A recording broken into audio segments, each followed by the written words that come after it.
मेरा नाम शिवम नागपाल है। मैं 21 साल का हूँ, लॉ का एक स्ट्रगलिंग स्टूडेंट और एक सोशल वर्कर हूँ। मेरी जर्नी शुरू होती है आज से अराउंड 6 साल पहले, जब मैं 16 साल का था। तब मेरी लाइफ में एक ऐसा इंसिडेंट हुआ जिसने मेरे को ये रियलाइज़ कराया कि कितना मुश्किल है किसी ऐसे व्यक्ति के लिए सर्वाइव करना जो एक ऑर्गन एलिमेंट से सफ़र करता हो। और इससे भी ज़्यादा मुश्किल मेरे लिए बात एक्सेप्ट करना है कि जब मैं अभी आप लोगों से बात कर रहा हूँ, तब हमारे देश में 10 से ज़्यादा लोगों की डेथ हो रही है जस्ट बिकॉज उन्हें एक ऑर्गन नहीं मिल पा रहा।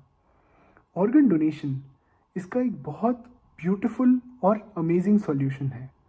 अब समझ लीजिए, अगर मैं इस दुनिया में नहीं रहता तो मेरी आईज़ किसी और को विजन देंगी, मेरा हार्ट किसी और के अंदर बीट करेगा, मेरे लंग्स किसी और को सांस लेने की हिम्मत देंगे, मेरी लिवर और किडनी किसी की ज़िंदगी बचाएगी। एंड ऐसे ही मैं एक अकेला इंसान 8 लोगों को नई ज़िंदगी दूंगा। अब ये कितनी एक अच्छी और एक इतनी ब्यूटीफुल बात है कि हमारी मेडिकल साइंस इतनी सक्सेसफुल हो चुकी है कि हम आज एक जाते हुए इंसान से भी 8 लोगों की ज़िंदगी बचा सकते हैं।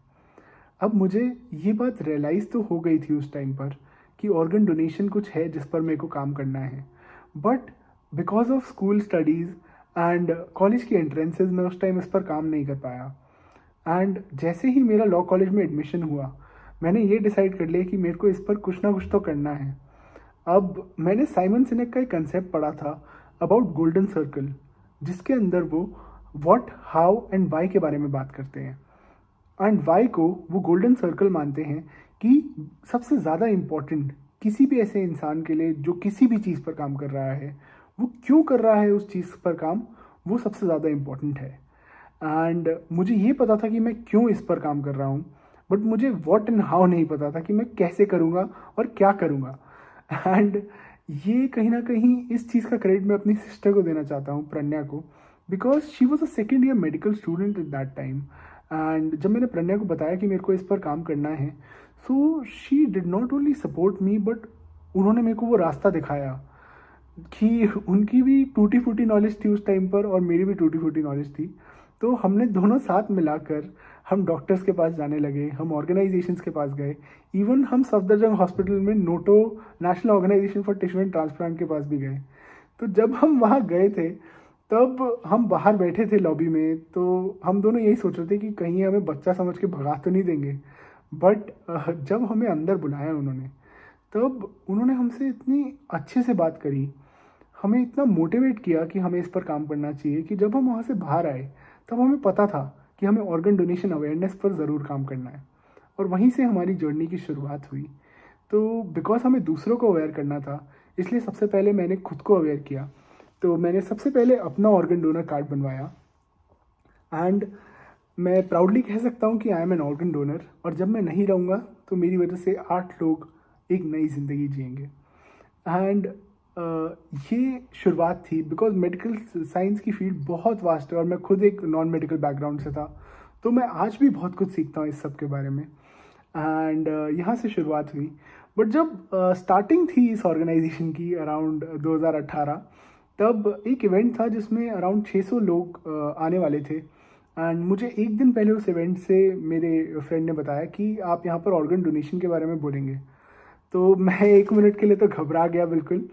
बट मेरी एक फ्रेंड आशना खड़ी थी वहीं पर, तो उन्होंने मेरे को ये बात बोली कि सर, आप कितनी भी अवेयरनेस कैंपेन कर लीजिए, कुछ भी कर लीजिए, बट जब तक दिल से नहीं बोलेंगे तब तो कोई पॉइंट नहीं है ये सब करने का। एंड वो चीज़, वो ताना पता नहीं कैसे मेरे को हिट किया। जब मैं उस दिन रात को अपनी स्पीच प्रिपेयर करने घर गया, तब मैंने अपने फ़ोन में स्पीच भी लिखी और तैयारी भी करी उसकी बार बार। एंड जब मैं पोडियम पर गया उस दिन स्टेज पर, तब कुछ डिफरेंट था मेरे बोलने में, बिकॉज मैं देखकर भी बोल रहा था, बट उस दिन मैं लोगों से कनेक्ट कर पाया। उस दिन जब मैं जब उसके बाद मैं नीचे उतरा वहाँ से, और जब मैंने लोगों से बात करी, तो वो समझ पाए कि मैं क्यों इस पर काम कर रहा हूँ। एंड आज मैं आप लोगों से भी बात कर रहा हूँ। तो कहीं ना कहीं मेरे लिए पर्सनली वो एक शुरुआत थी मेरी जर्नी की। देन हम आगे बढ़ते गए। 2019 में मुझे एक ब्लड ल्यूकीमिया का केस आया जहाँ पर 7 यूनिट ब्लड की रिक्वायरमेंट थी। एंड मैं एम्स गया। तो एम्स के मेन ब्लड बैंक की तरफ जब मैं गया तो वहाँ पर मैंने देखा कि आधे घंटे की लाइन थी, जहाँ पर लोग हाथ में फॉर्म्स लेकर खड़े हुए थे किसी के लिए ब्लड डोनेट करने के लिए। एंड हर तरफ कोई ना कोई पेशेंट लेटा हुआ था और बहुत ही मतलब बुरी हालत में थे लोग। तो जब मैं अंदर गया ब्लड डोनेट करने तो मेरे को ये रियलाइज़ हुआ कि मैं सेकंड डोनर हूँ उनके लिए, जिनको 7 यूनिट चाहिए, उनको 5 यूनिट और चाहिए थे। एंड ऐसे ही हज़ारों और लोग थे जिनको और ब्लड चाहिए था ज़िंदा रहने के लिए। एंड उस दिन मुझे ये रियलाइज़ हुआ कि ऑर्गन डोनेशन तो बहुत दूर की बात है, यहाँ ब्लड ना मिलने की वजह से लोगों की डेथ हो रही है। एंड यहाँ से मेरी जर्नी में ब्लड डोनेशन भी जुड़ गया, क्योंकि मेरे को लगा ये भी उतना ही शायद इम्पॉर्टेंट है जितना ऑर्गन डोनेशन है। एंड हमने इस पर भी बहुत काम किया। धीरे धीरे कर कर इससे मेरे को बहुत ज़्यादा मोटिवेशन भी मिलनी शुरू हुई, क्योंकि जहाँ मैं सिर्फ ऑर्गन डोनेशन में अवेयरनेस की बात कर पा रहा था, वहाँ ब्लड डोनेशन में मैं लोगों की मदद भी कर पाया, लोगों तक खून पहुँचाया। और जब किसी की मदद होती थी, कई बार नहीं भी हो पाती थी, बट जब किसी की मदद होती थी ना तो एक खुशी होती थी अंदर से कि नहीं, शायद कुछ इम्पैक्ट हो रहा है। एंड धीरे धीरे कर कर फिर कोविड आ गए। कोविड के टाइम पर तो जी इंजेक्शंस और हॉस्पिटल बेड्स, ऑक्सीजन, थैलेसीमिया के पेशेंट्स के लिए ब्लड, जो भी प्रॉब्लम आती थी उसके लिए लोग अप्रोच करते थे। एंड हम जितना कर पाते थे हम उसमें मदद करने की कोशिश करते थे। धीरे धीरे कर कर आगे बढ़ते गए और बहुत नेगेटिविटी दिखी हर तरफ। मतलब कहीं भी आप देखें, किसी से भी बात करें, बहुत नेगेटिव हो गया था समय। बट जब इतनी नेगेटिविटी होती है तब उसके अंदर से कुछ ना कुछ पॉजिटिव निकलता है। तो एट दैट टाइम मेरे लिए वो पॉजिटिव था कि मैंने अपने फ्रेंड्स को देखा, मैंने अपनी सोशल मीडिया पर देखा कि every young member of this society was working towards helping someone. कोई किसी के लिए कुछ एम्पलीफाई कर रहा था, वेरीफाई कर रहा था चीज़ें, सब किसी ना किसी के लिए मदद मांग रहे थे। एंड साथ में मिलकर सोसाइटी के जो भी लोग हैं, जो भी परेशान हैं, उनकी मदद करने की कोई ना कोई कोशिश कर रहे थे। And that was so positive because एक यूथ का फेस दिखा सबको उस टाइम पर। एंड हमने इवन एक केस भी याद आता है मेरे को इसमें कि एम्स के अंदर एक जम्मू एंड कश्मीर की फैमिली थी जिनको ओ नेगेटिव ब्लड की ज़रूरत थी अपने बच्चे के लिए।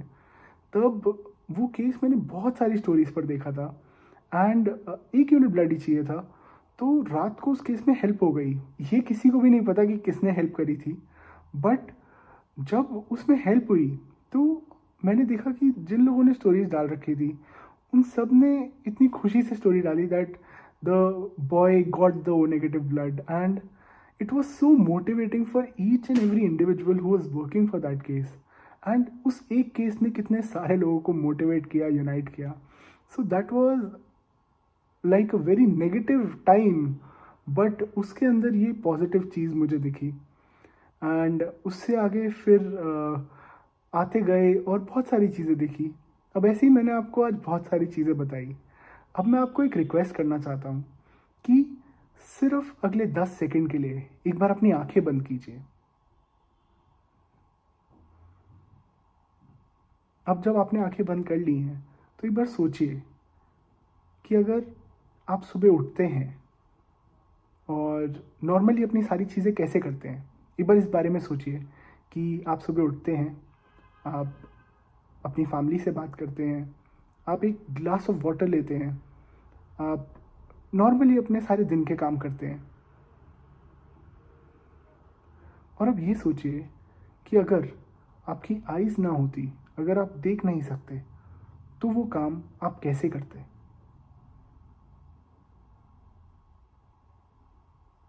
एक डीप ब्रेथ लीजिए और एक बार प्लीज़ अपनी आंखें खोलिए। और अब ये सोचिए, जो इंसान बचपन से नहीं देख सकता, वो कैसे अपनी लाइफ जीते होंगे। एंड इसी के साथ ये भी ज़रूर सोचिए कि अगर कोई ऐसा इंसान जो बचपन से नहीं देख सकता, अगर उन्हें आंखें मिल जाएं, अगर उनका आई का ऑपरेशन हो जाए, उनको मेरी डोनेट करी हुई आंखें मिल जाएं और वो देख पाएं उससे, तो उनकी लाइफ में कैसे चीज़ें बदल जाएंगी।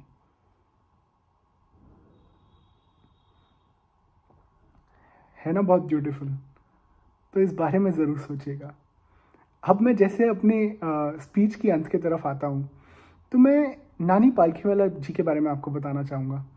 तो नानी पालखीवाला जी लॉ की फील्ड के एक बहुत बहुत फेमस जूरिस्ट हैं, और जो भी लॉ स्टूडेंट मेरी तरह अगर है, तो उन्होंने उनकी कॉन्स्टिट्यूशनल लॉ की किताबें ज़रूर पढ़ी हैं, उनके केसेस ज़रूर पढ़े हैं, टैक्स की किताबें पढ़ी हैं, एंड एक बहुत मेजर सोर्स ऑफ इंस्पिरेशन है वो हमारे लिए। बट मेरे को ये नहीं पता था कि मैं उनकी पर्सनल लाइफ से इतना ज़्यादा इंस्पायर हूँगा। सो नानी पालकीवाला जी की डेथ 2002 में हुई, एंड उनकी डेथ से पहले उन्होंने अपनी विल लिखी, और उन्होंने अपनी विल के अंदर ये लिखा कि when I die, give my sight to a man who has never seen a sunrise, give my heart to one who has known the agony of the heart, give my blood to a youth pulled from the wreckage of a car so that he might live to see his grandchildren play. Let my kidneys drain the poison from another's body. Let my bones be used to make the crippled child walk. And शायद ही इससे ज़्यादा beautiful मैंने कुछ सुना होगा या सोचा होगा कि एक्सप्लेन करता है कैसे ऑर्गन डोनेशन या आपकी बॉडी के पार्ट्स किसी की ज़िंदगी बचाते हैं। और मैंने आज आपसे बहुत सारी चीज़ों के बारे में बात करी। मैं नहीं चाहता कि आप हर चीज़ से रिलेट करें, बट अगर आप किसी से भी रिलेट करें तो ज़रूर उसके बारे में सोचिएगा। Revamp your psyche. Thank you.